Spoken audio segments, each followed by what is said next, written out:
കുട്ടിയായിരുന്നു തോന്നുന്നച്ഛൻ.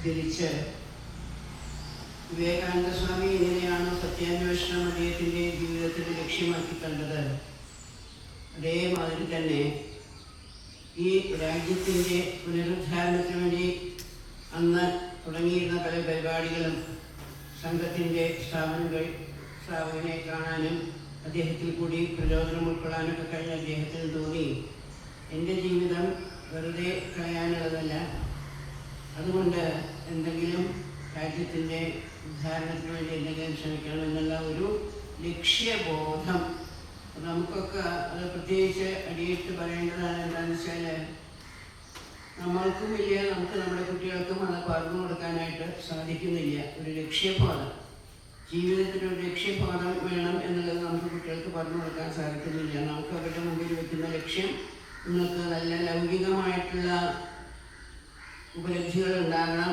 നല്ല ശമ്പളം കിട്ടണം, നല്ല ഉദ്യോഗം വേണം, നല്ല കുടുംബം വേണം എന്നതിൽ കഴിഞ്ഞ് മനസ്സിനെയും ബുദ്ധിയെയും ശരീരത്തിനെയും ഏകോപിപ്പിച്ച ജീവിതത്തിനെ തന്നെ ഒരു സാധനയാക്കി മാറ്റാനുള്ള ഉപദേശമൊന്നും കൊടുക്കാൻ നമുക്ക് സാധാരണ വ്യക്തികൾക്കൊന്നും സാധിക്കുന്നില്ല. വാസ്തവത്തിൽ ജീവിതം തന്നെ ഒരു യോഗമാണ്. ആ യോഗത്തിനെ നമ്മൾ എത്രയും നേരത്തെ അറിയാൻ സാധിക്കുന്നു, അത്രയും നമ്മുടെ ജീവിത പന്ഥാവിൽ ഒരു സുരക്ഷിതത്വം, ഒരു മാർഗദർശിത്വമൊക്കെ നമുക്ക് ലഭിക്കും.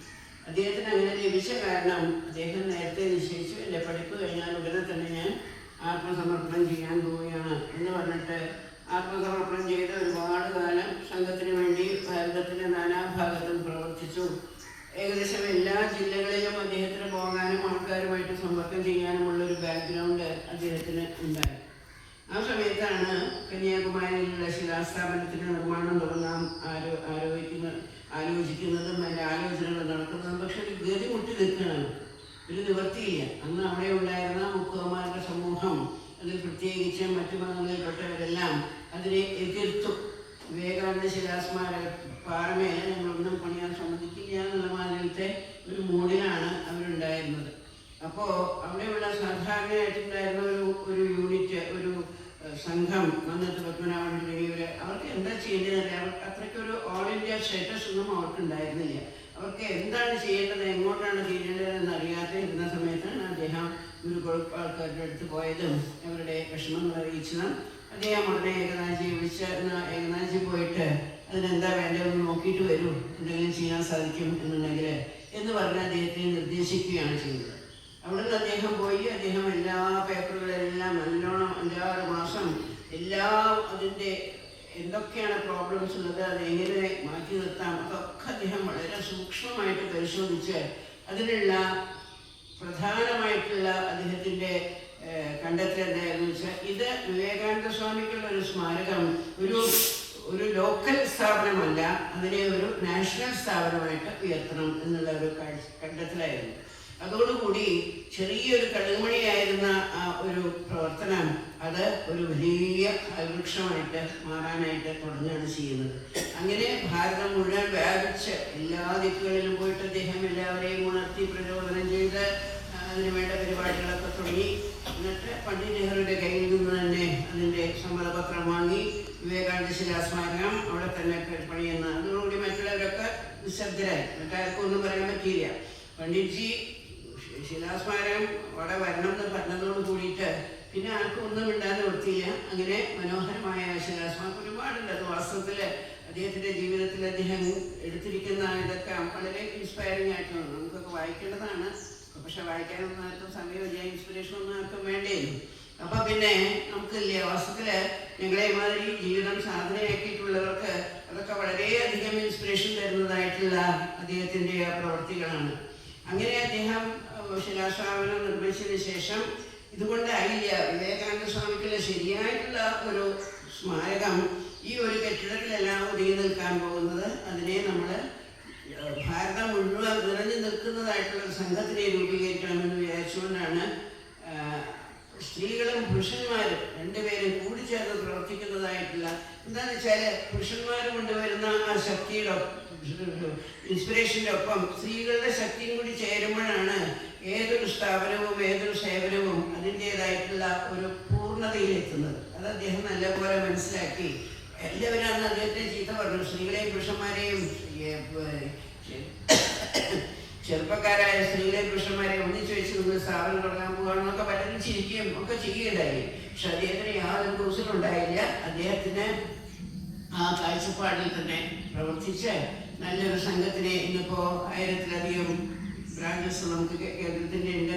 നിങ്ങളിവിടെ യോഗ ചെയ്യുന്ന സമയത്ത് ഈ സമയത്ത് ചുരുങ്ങിയതൊരു 1000 ദിക്കുകളിലെങ്കിലും ചുരുങ്ങിയ 1000 ദിക്കുകളില് സ്കൂളുകളെ വിടുകയാണെങ്കിൽ കൂടി, സ്കൂളുകളെ നമുക്ക് 100 സ്കൂളുകളുണ്ട്, അതിനെ വിടുകയാണെങ്കിൽ കൂടി 1000-ലധികം സെന്റേഴ്സിൽ ഇതേമാതിരി ഈ സമയത്ത് നിങ്ങൾ ചെയ്യുന്ന ഈ യോഗം ഇതേമാതിരി ഇതേ പ്രാർത്ഥനയോടുകൂടി ഇതേമാതിരി ചെയ്യുന്നുണ്ടാവും. ഒന്ന് ആലോചിച്ച് നോക്കൂ, എത്ര വലിയ ഒരു നേട്ടമാണ് അദ്ദേഹത്തിന്. ഭാരതം അടുത്ത കാലത്താണ് യോഗത്തിന് ഇത്രയും ലോക പ്രാധാന്യം സിദ്ധിച്ചത്. പക്ഷേ ഏകനാഥജിയുടെ വിഷന് മാനവ നിർമ്മാണത്തിനും ചരിത്ര നിർമ്മാണത്തിനും ഏറ്റവും പ്രയോജനമായിട്ടുള്ളത് ഇത് യോഗയാണ് എന്ന് പറഞ്ഞിട്ടാണ് അദ്ദേഹം തുടങ്ങിയത് തന്നെ. അപ്പൊ അങ്ങനെ എന്തില്ലാത്തൊരു വിഷൻ, പിന്നെ സ്വാർത്ഥതയുടെ ഒരു ടച്ച് പോലുമില്ല. അദ്ദേഹത്തിന് വളരെ അടുത്ത് പെരുമാറിയിട്ടുള്ളവരാണ് ഞങ്ങളൊക്കെ. ഒരു തരത്തിലുള്ള സ്വാർത്ഥ ചിന്ത ഒരിക്കലും അദ്ദേഹത്തിന്റെ മനസ്സിൽ കടന്നു പോവുകയില്ല. അത്ര ശുദ്ധമായ മനസ്സിൽ എങ്ങനെ എനിക്ക് മറ്റുള്ളവർക്ക് പ്രചോദനം നൽകാൻ സാധിക്കുക, രാജ്യത്തിന് പറ്റുന്നത് എന്താ ചെയ്യാൻ സാധിക്കുക, എങ്ങനെയാണ് വളർത്തിയെടുക്കേണ്ടത്, ഇങ്ങനെ ഒരൊറ്റ വിചാരം മാത്രമേ ഉണ്ടായിരുന്നുള്ളൂ. അപ്പോൾ ഞാൻ എപ്പോഴും ഈയിടെയായിട്ട് എനിക്ക് പ്രത്യേകിച്ച് എപ്പോഴും പറയുന്നതാണ്, ഞാൻ ലോകാനാം കീർത്തിവർദ്ധനം എന്ന് ശ്രീകൃഷ്ണനെ പറ്റി മഹാവിഷ്ണുവിനെയൊക്കെ പറ്റി പ്രകീർത്തിക്കുമ്പോൾ നമ്മൾ സഹസ്രനാമത്തിൽ കേൾക്കുന്നൊരു വാക്കാണ് ലോകാനാം കീർത്തിവർദ്ധനം എന്ന്. മനുഷ്യന്റെ ജീവിതം കൊണ്ട് നമ്മൾ ഉണ്ടാക്കണം, നമ്മൾ നിൽക്കുന്ന കുടുംബത്തിന് അല്ലെങ്കിൽ നമ്മുടെ സമുദായത്തിന് അല്ലെങ്കിൽ നമ്മുടെ രാജ്യത്തിന് നമ്മുടെ ദേശത്തിന് അതിന് കീർത്തി വർദ്ധിപ്പിക്കാൻ നോക്കണം. നമ്മളെ കണ്ടുകൊണ്ട് ഉദാഹരണമായിട്ട് പറയാൻ നമുക്ക് അഹിംസ വലിയൊരു തത്വമാണ്. പക്ഷേ അഹിംസ എങ്ങനെ ജീവിതത്തിന്റെ ഭാഗമാകാം എന്നുള്ളത് കാണിച്ച് ആ അഹിംസയുടെ കീർത്തി വർദ്ധിപ്പിച്ചത് മഹാത്മാഗാന്ധിയാണ്, അല്ലേ? സംശയമൊന്നുമില്ല അതിന്. അതേമാതിരി ഓരോരുത്തരും അവരവരുടെ പ്രവർത്തനങ്ങൾ, നമുക്ക് കാലടി ഒരു ചെറിയ ഗ്രാമമായിരുന്നു, ഇന്ന് കാലടി ലോകം മുഴുവൻ അറിയുന്നു, അതിന്റെ കീർത്തി വർദ്ധിച്ചു ശങ്കരാചാര്യരുടെ ജന്മം കൊണ്ട്.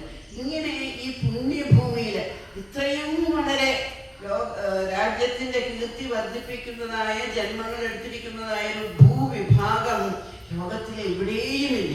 അതുകൊണ്ടാണ് ഈ പുണ്യഭൂമി, ധർമ്മഭൂമി, തേകഭൂമി എന്നെല്ലാം. ഏതെങ്കിലും ഒരു രാജ്യത്തിന് ഇത്രയധികം പര്യായങ്ങളുണ്ടോ?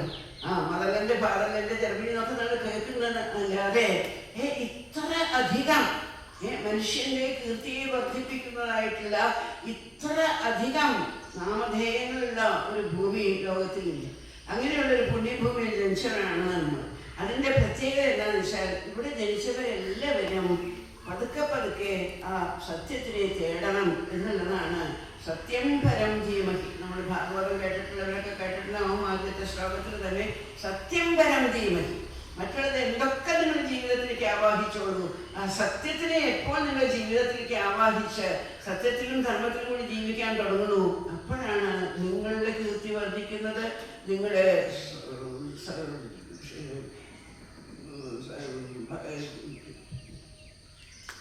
കുടുംബത്തിന്റെ എല്ലാത്തിൻ്റെയും കീർത്തിയെ നമുക്ക് വർദ്ധിപ്പിക്കാൻ സാധിക്കുന്നത്. അങ്ങനെ ഏകനാഥജി വന്ന് കന്യാകുമാരി ഒന്ന് തൊട്ട് അവിടെ ശിലാസ്മാരകത്തിന് രൂപം കൊണ്ട കാരണം ഇന്ന് കന്യാകുമാരി ലോകത്തിൽ എല്ലാവരും പോയി. വിവേകാനന്ദ സ്വാമിയുടെ പേര് എവിടെയൊക്കെ ഉണ്ടോ അവിടെയെല്ലാം വിവേകാനന്ദ ശിലാസ്മാരകത്തിനെ പറ്റി അറിയാം. അവിടെ എല്ലാവർക്കും അറിയാം വിവേകാനന്ദ കേന്ദ്രം എന്നൊരു സ്ഥാപനമുണ്ട് എന്നുള്ളത്. അപ്പൊ നമ്മളൊക്കെ ആ ലോകകീർത്തിയുടെ ഒരു ചെറിയ കടുകുമണികളാണ്. നമ്മളിൽ കൂടി ഒക്കെയാണ് ഈ കീർത്തി വർദ്ധിപ്പിച്ച് നിലനിന്ന് വരുന്നത് തന്നെ. അങ്ങനെ നമുക്ക് എല്ലാവർക്കും ജീവിതത്തിൽ ഒരു പ്രത്യേക ഗൈഡ് ലൈൻ തന്ന ഒരു മഹത് വ്യക്തിത്വമാണ് ഏകനാഥജിയുടേത്. അപ്പോൾ അങ്ങനെയുള്ളവരുടെ ജീവിതം നമ്മൾ സാധനയിൽ കൂടി നോക്കുമ്പോൾ വെറുതെ രണ്ട് പൂട്ട് തൊഴിൽ പോവല്ല. അദ്ദേഹം ജീവിച്ച അദ്ദേഹത്തിൻ്റെ അനുഭവങ്ങളിൽ നിന്നും അദ്ദേഹത്തിൻ്റെ പ്രചോദനങ്ങളിൽ നിന്നും ഏതെങ്കിലും ഒരു തുള്ളി, ശ്രീകൃഷ്ണൻ പറയുന്ന മാതിരി സ്വല്പമപ്യസ്യ ധർമ്മസ്യ ത്രയതേ മഹതോ ഭയ, ഒരു തുള്ളി ഭഗവത്ഗീതയുടെ ഒരു ശ്ലോകം നമ്മൾ പഠിച്ച് അതിനെ ജീവിതത്തിന്റെ ഭാഗമാക്കാൻ ശ്രമിച്ചാൽ നമ്മുടെ ജീവിതത്തിൽ ഒരു പുതിയ വെളിച്ചം വരും. അത്ര അധികം